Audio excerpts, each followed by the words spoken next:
Assalamualaikum warahmatullahi wabarakatuh. Apa kabar semuanya? Mudah-mudahan kalian dalam keadaan sehat walafiat.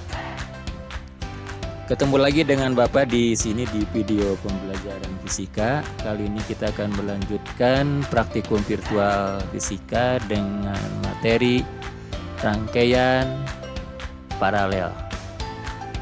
Perlu diketahui bahwa rangkaian paralel ini merupakan implementasi dari hukum Kirchhoff tentang arus. Oke, baiklah anak-anak semua ya. Kalian perhatikan bedanya rangkaian paralel dengan rangkaian seri, bahwa di rangkaian paralel terdapat sebuah cabang seperti ini. Ini cabangnya ya, ini cabangnya. Apa yang terjadi ketika sebuah rangkaian paralel ini kita hubungkan dengan sumber arus? Tentu saja akan ada arus yang mengalir. Tampak di sini arus terpecah ya, ada yang ke atas, ada yang ke tengah, dan ada yang ke bawah. Coba kita cek berapa besar arus masing-masing. Oke, di sini 2,7. Kemudian di sini 0,9. Di sini juga sama 0,9. Di sini 0,9. Di sini 2,7. Oke. Sudah bisa menyimpulkan ya apa yang terjadi antara arus yang masuk dengan arus yang keluar. Kemudian kita cek juga tegangannya. Di sini besarnya adalah 8,99. Ini kalau dibulatkan berarti 9 ya. Oke. Kita cek di bawah. Sama juga 8,9, kalau dibulatkan 9. Di bawah sini sama juga 8,99, kalau dibulatkan 9. Kita cek di baterainya sendiri berapa? 9. Oke, dari data-data itu kiranya kita bisa menyimpulkan. Kesimpulan pertama, coba ada yang bisa menyimpulkan? Bagus. Kesimpulan yang pertama bahwa jumlah arus yang masuk ke titik percabangan itu kita namanya adalah IM sama dengan arus yang keluar dari titik percabangan. I keluar ini ya, sebelah sini. Nah, jadi ini yang masuk, kemudian ini yang keluar dari titik cabang. Boleh kita tulis IM sama dengan IK.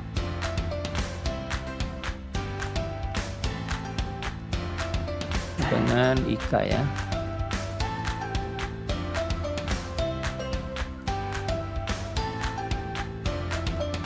Yang kedua, tadi di sini menunjukkan 2,7 ampere, 2,7. Sedangkan yang masuk ke sini masing-masing adalah 0,9. Nah, jadi 0,9. Ini pun sama 0,9.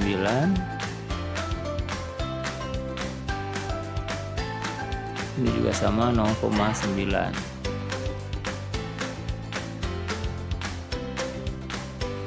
Nah, dari data ini bisa kita simpulkan bahwa I yang masuk adalah I induk. Kita sebut saja dengan I, merupakan penjumlahan dari I cabang atau I1 ya, yang masuk ke lampu 1.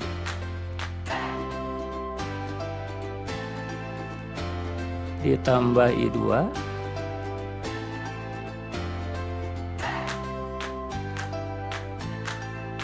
ditambah I3. Oke, kesimpulan yang ketiga bahwa ternyata beda potensialnya sama ya. Jadi tegangan di sini di lampu 1, di lampu 2, di lampu 3 dengan di baterai sama. Jadi boleh kita tulis bahwa P baterai sama dengan P1 sama dengan P2 sama dengan V3. Oke, dari kedua persamaan ini bisa kita kembangkan menjadi sesuai dengan hukum Ohm bahwa I atau arus I sama dengan V per R ya.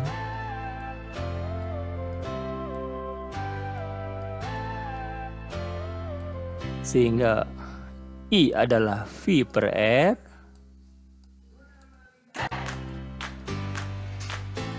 kemudian I1 adalah V1 per R1 ditambah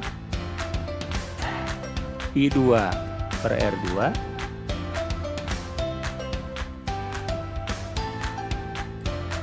dan I3 adalah V3 per R3. Sedangkan V1, V2, V3 nya adalah sama dengan V. Jadi boleh juga ditulis dengan di ruas kiri menjadi V kali 1 per R. Ini sama saja ya dengan V per R.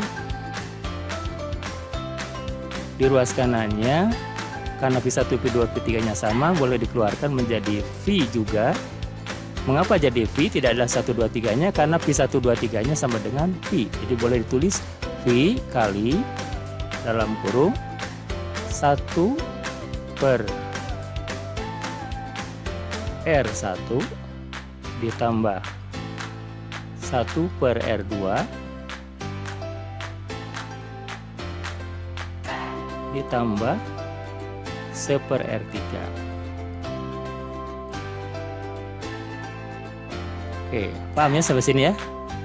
Oke, kita lanjut. Karena V-nya sama, boleh kita coret. Maka yang tinggal hanya 1 per R adalah 1 per R1 ditambah 1 per R2 ditambah 1 per R3. Dan persamaan ini adalah persamaan untuk menentukan atau menghitung besarnya R paralel. Jelas ya? Nah, jadi 1 per R paralel sama dengan 1 per R1 ditambah 1 per R2 ditambah 1 per R3 dan seterusnya tergantung berapa banyak rangkaian yang di paralel. Oke, sampai sini paham ya? Mudah-mudahan kalian bisa memahami dan mencermati rangkaian ini.